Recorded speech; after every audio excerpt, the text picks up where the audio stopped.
Welcome to Talkin' Shit, the podcast where we get real about the unfiltered truths women face in the quest for perfection. I'm Jana, your host, a dietitian and fellow woman navigating the pressure to have it all together, the perfect body, career, relationships, and making it all look effortless. Who set that standard anyway? Here, we're calling out the diet fads, hustle culture, beauty standards, and everything else that keeps us feeling stuck. But we're not just venting, we're diving into how to break free and rewrite the rules on your terms. So, grab a coffee or a glass of wine and let's talk some shit. Together, we'll uncover how to live a life that's unapologetically yours. This is Talkin' Shit. Let's dive in.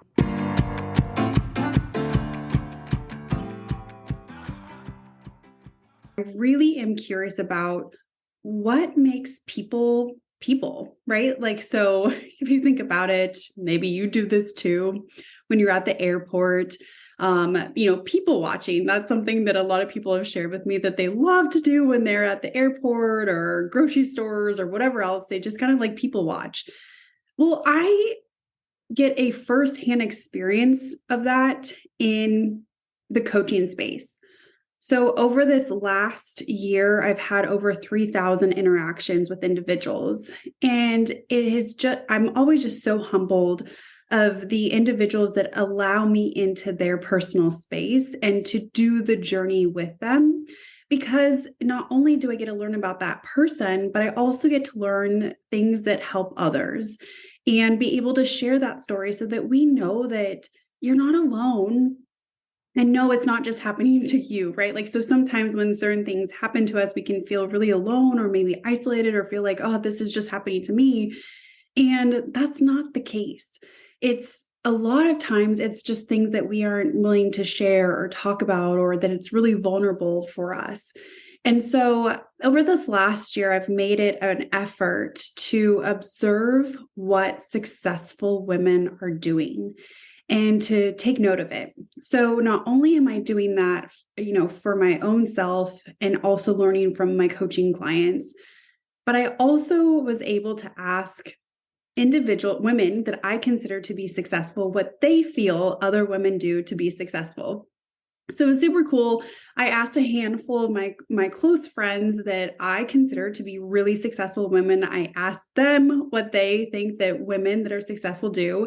And then I also composed my own list. So if you're on my newsletter, you'll be receiving that list as well. But I wanted to share that in today's podcast of what are the most successful women doing? Because it's always like, I just love knowing that, because success, how I've heard it said, is success leaves a blueprint. So watch it.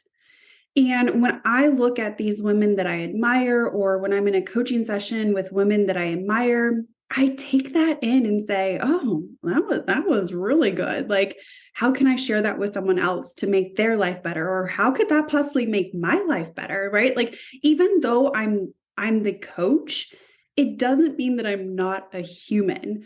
So women sharing their journeys can impact my own journey, right? Like, that's this ebb and flow.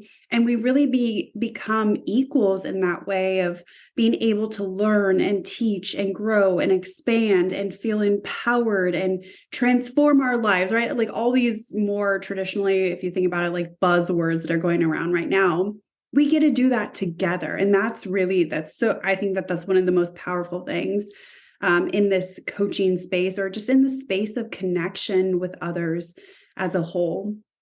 So let's start off there, where there were a lot of things, and this is what I love, or what I think is so cool. When I was asking other women, there were so many things that aligned.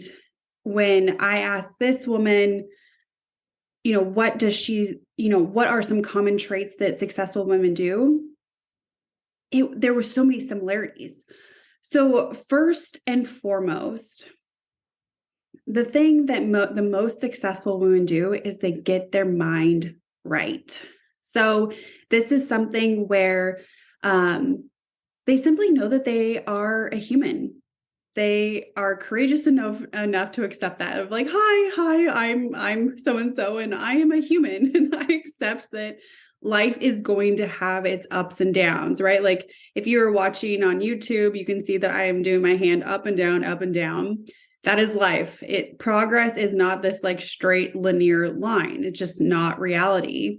And they accept that from themselves, which helps them get their mind right. They quit the self-doubt, they quit the self-sabotage, or they're aware of the self-doubt and the self-sabotage and go all in on themselves. Essentially, they call themselves up. This was something that I started using instead of the term of calling yourself out or calling someone else out. I use the term of calling yourself up, of being able to acknowledge certain things that we all do that maybe aren't beneficial, and also being able to see that in others and say, hey, instead of having to call you out, I'm actually going to call you up. I'm going to call you up to that next best level for yourself. I'm going to call you up out of that self-doubt. I'm going to call you up out of that self-sabotage. I'm going to call you up of you fill in the blank. You're just going to call yourself up so that you're not staying in that same place and that you are learning and growing and progressing. This is based off of one of my favorite quotes of you move in the direction of your most dominant thoughts. So what are you thinking about?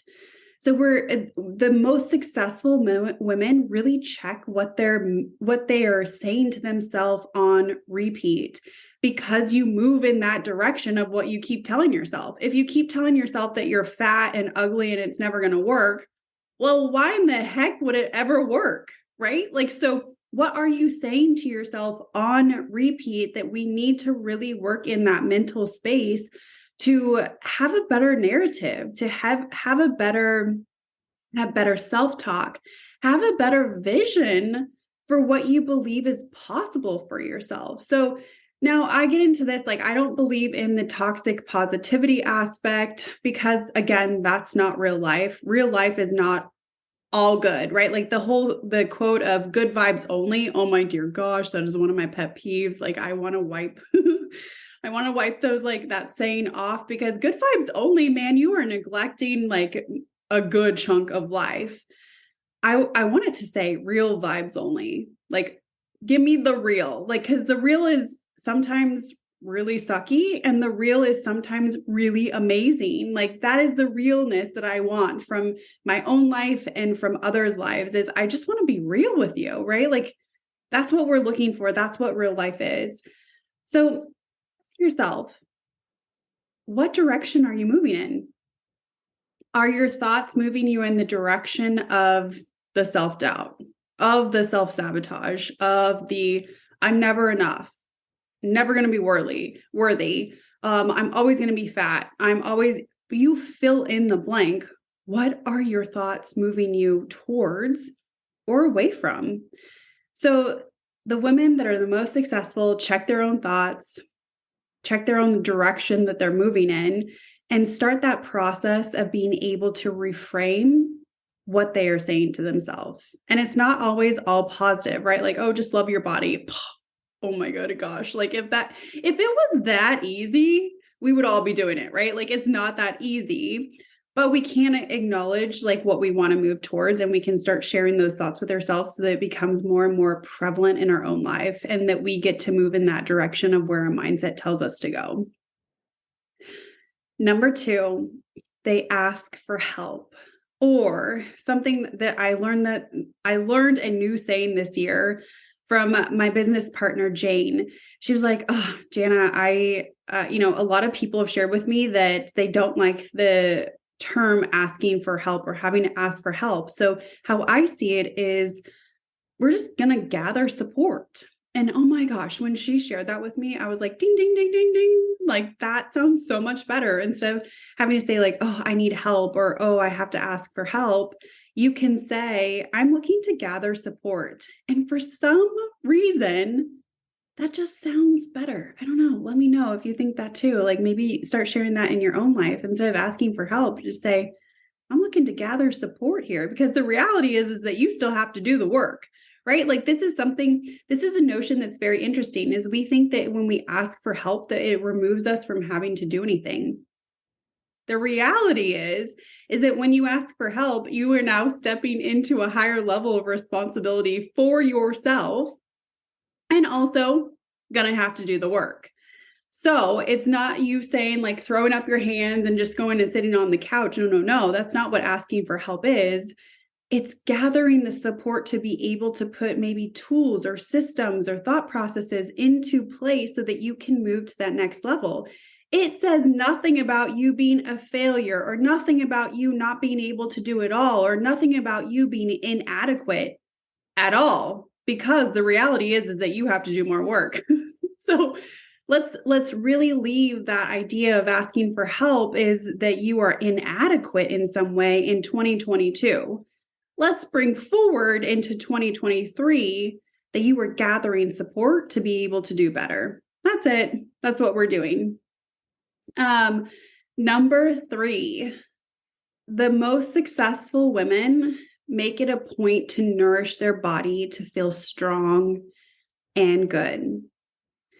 So ultimately, if we get into this, they understand that their body is a necessity. This was something that was shared with me by a fellow dietitian, Amanda, of your body is a necessity. It's not an option. And the most successful women know that. They know that they themselves, their body, nourishing their body is not an option. It is a necessity to be able to one, care for themselves, and then 2, to be able to do everything that it does throughout the day for all of these other people that they are responsible for or that are within their sphere of influence.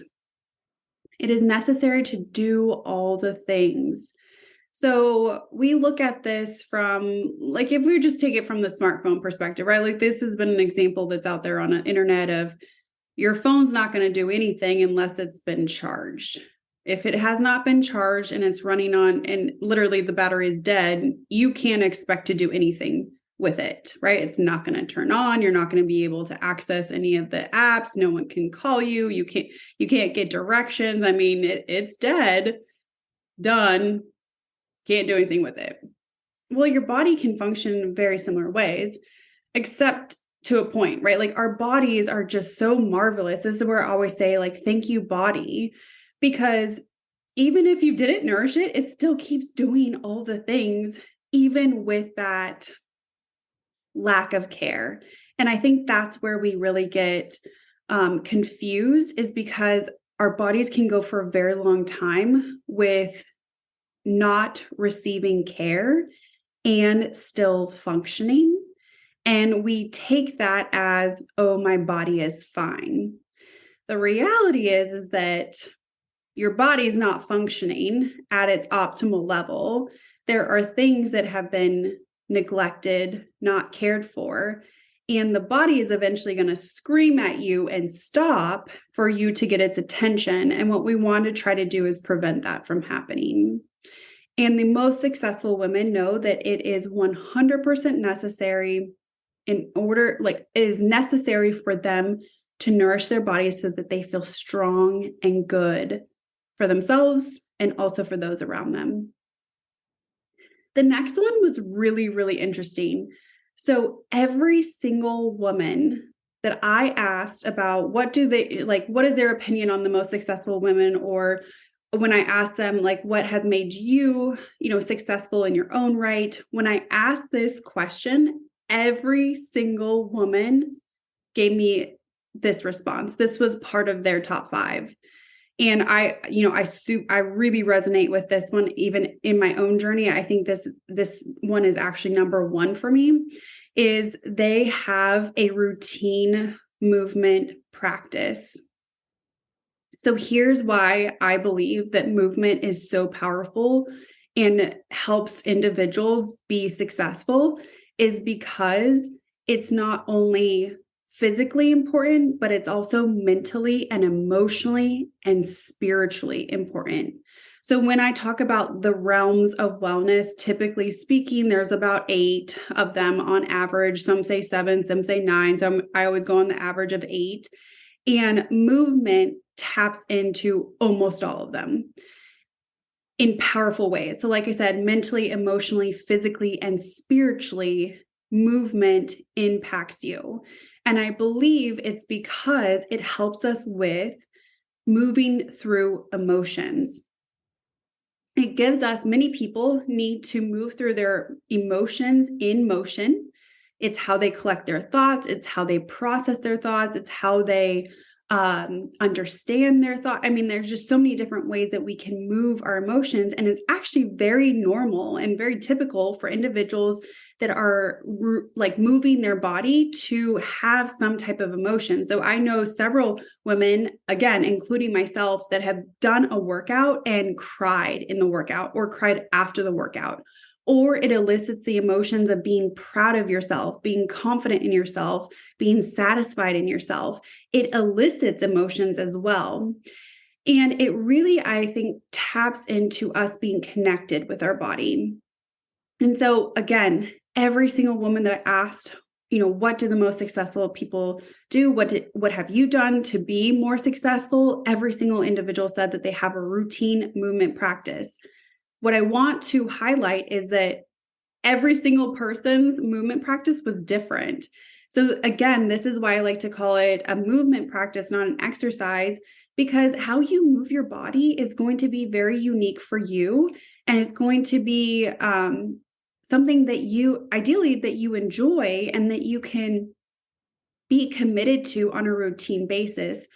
Even outside of the physical aspect. So yes, the physical aspect is one portion of it. You can see physical changes, you can build muscle mass, you can lose weight.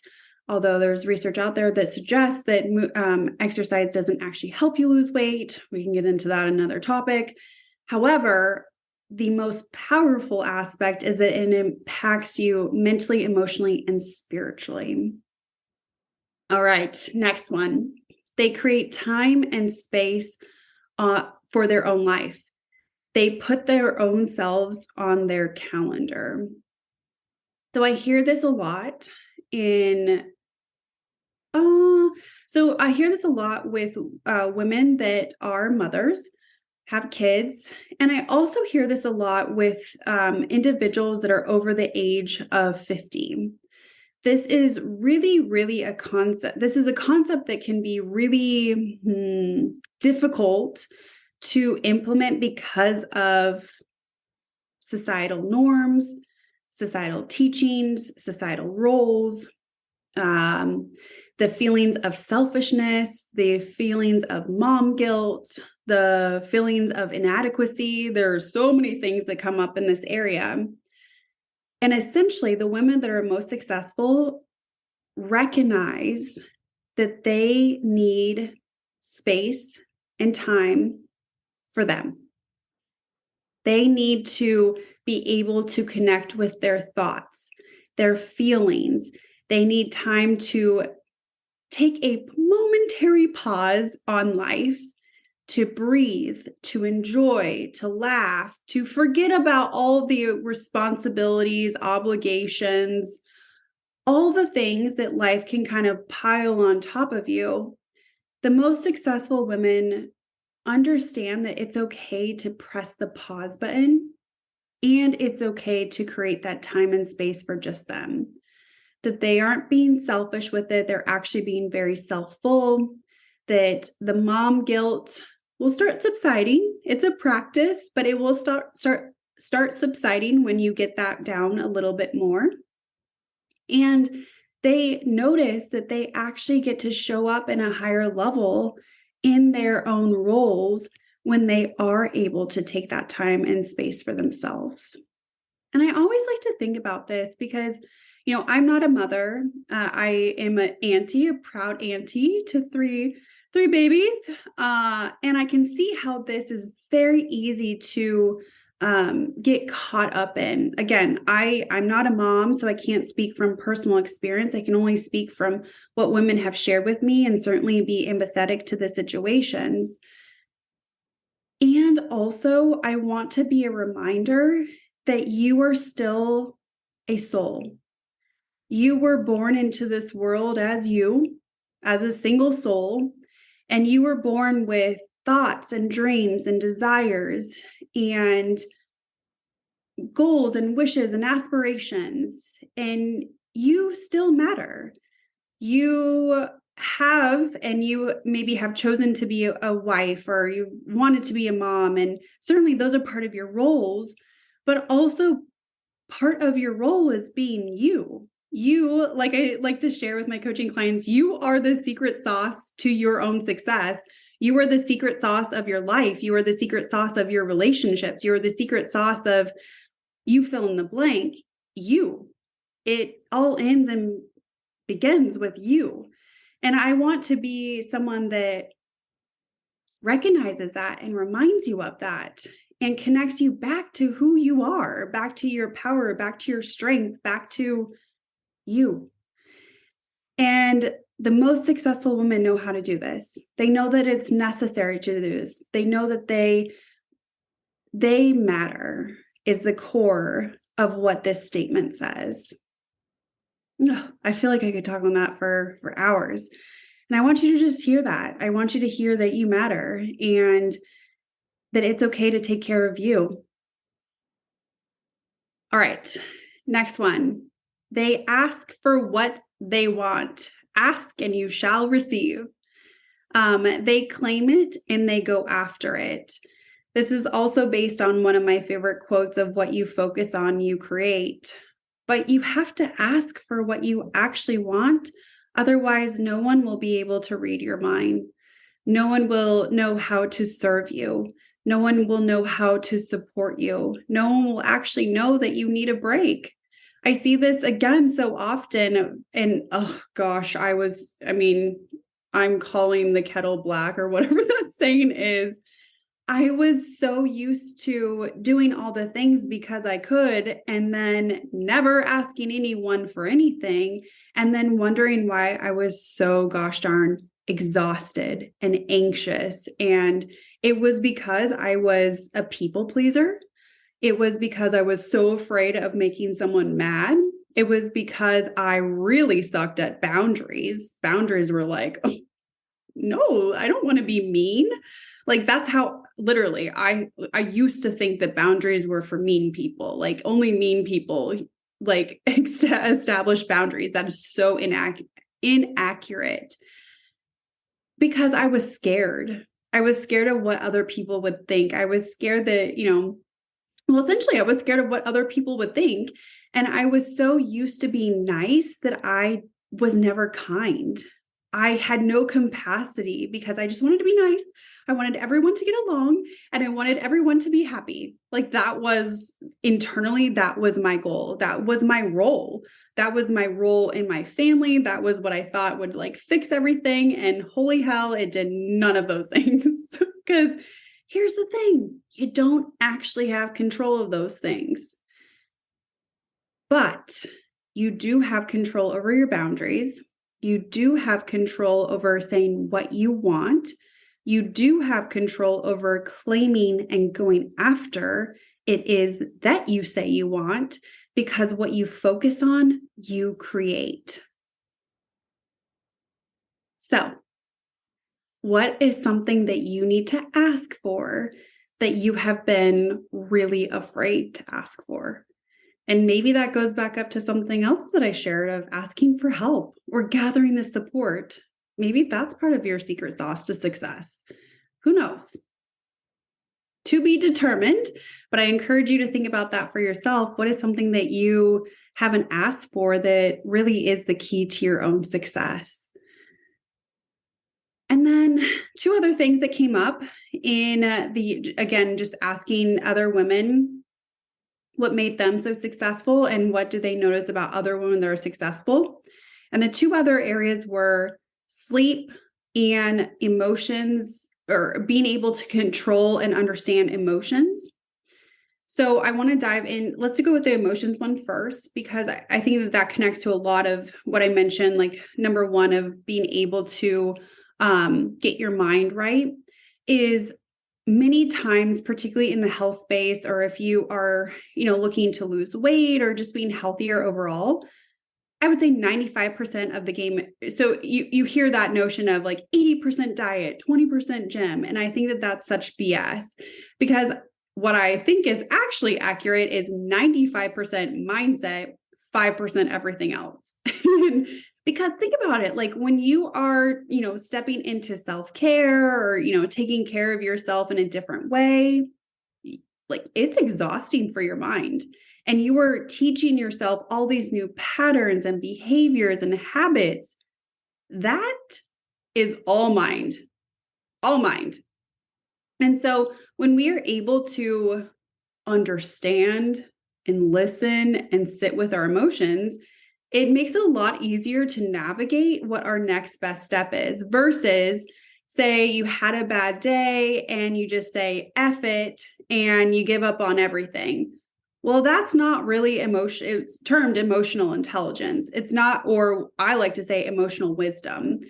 You're not really, you are feeling the emotion and reacting to the emotion versus sitting with the emotion and responding to the emotion. Very different. And so when we have that ability to understand our emotions, understand our triggers, understand what behaviors it connects us to, we are so much more successful. And that really comes from being able to have that support and that guidance of someone that's able to say, like, hey, do you notice that pattern? Do you notice that during such and such season or when such and such person comes around, do you notice that your emotions change and maybe cause you to go eat a pint of ice cream? Do you notice that? So that's where we can really, it can be so helpful to sit again, connect with our emotions, understand them, know what they're going to, bring us to, and be able to redirect that into new habits, new connections, new understandings. And that's really, again, going back to our emotions and our mindset. And the last one, oh my goodness, this one's getting a lot of research and a lot of new understandings behind it. And I fully believe that this will really be one of the key components and one of the key solutions to many of the different chronic conditions that we now are experiencing. And also in many ways, it's going to help us with being able to better navigate anxiety and depression, mental health, physical performance. You guys, you can hear Mr. Reeseman, my kitty cat, in the background. He is bringing up one of his toys because I haven't paid attention to him. So if you hear him in the background in the podcast, just say, hi, Reese. Nice to meet you. Anywho, so the last one is sleep. So it is recommended that we get about 7 to 9 hours of sleep per night. And this has been connected to being able to control our emotions, being able to reduce anxiety and depression, being able to enhance performance. It's also connected to being able to stabilize our hunger hormones, ghrelin and leptin. It's also it's shown to help stabilize insulin levels. So from a metabolic perspective, it is very beneficial for not only helping to control the insulin levels, but also our cortisol, our stress hormone. So there is just so much research that's coming out around stress. And this is where I love to share with my coaching clients, right? Like, yes, I am a registered dietitian by trade. And yes, we will be talking more than just about food in your coaching experience, because I fully believe there's 4 pillars of health that we can really dive into: nutrition, movement, stress management, and sleep. When we get those 4 areas really honed in on, really focused, and really you have a game plan of success, that is when everything starts changing. And it looks different for every single person. I know women that will first start in the movement category because that feels like the low-hanging fruit. It feels like something that's manageable. It feels like something they can move forward with. And the 4th one is sleep, because they're a new mom and the baby, is the one that is really telling them what the sleep schedule is. And I know other women that are able to focus on sleep before they get into nutrition, right? Like, so it's an ebb and flow. It's always changing. And everyone's starting point is very, very different based on what they feel is accessible to them. So I ask you, like, one, what is your overall sleeping pattern? Are you getting enough sleep? Do you feel well rested? Are you noticing that you are eating more at nighttime? Do you wake up in the middle of the night? Are you able to relax. Is that something that's, pretty common in your life, or is that something that's really foreign in your life? If you find that sleep is an area that you're really struggling with, I encourage you to explore some different modalities. One of the biggest things that I share with my coaching clients is we got to find a routine. Routine is so important for our adult bodies, just like it was when we were children, of being able to have that routine. Our adult bodies require that as well. And even though we're setting a goal in the sleep category, we're actually going after the entirety of your health. Because if you're getting more sleep, then that means that your hunger hormones are actually stabilizing. It means that your metabolic hormones are also stabilizing. It means that you are more rested and can actually have the energy to go for a longer walk or attend that morning workout. It impacts so many other things. So this is, again, where I love to expand out and explore a much greater view of health than just eat this broccoli. You guys, you may notice I always come back to broccoli. It's one of my favorite vegetables of all times. And one of the, only vegetables that I do eat. I'm really picky with vegetables, but I do love broccoli. So it's one of my foods that I always go back to. Anywho, so what does your sleep pattern look like, and how can you really enhance that for yourself so that you are getting the results that you're looking for? So these are the steps, these are the areas, this is what the most successful women focus on. I am super curious and I would love to know. Send me an email, write a review, message me on Instagram. I would love to know which one really stands out for you and which one are you going to be implementing into your own routine in 2023. I can't wait to hear. All right. We'll see you in January.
This has been Talkin' Shit. If you like this episode, please give it a thumbs up or leave a review on the Apple Podcast app. If you want more episodes, click that subscribe button. And if you want to learn more, visit healthwins.org. Talkin' Shit is produced and hosted by me, Jana. This production is also made possible by the Community Media Access Collaborative. Learn more at cmac.tv. See you next time.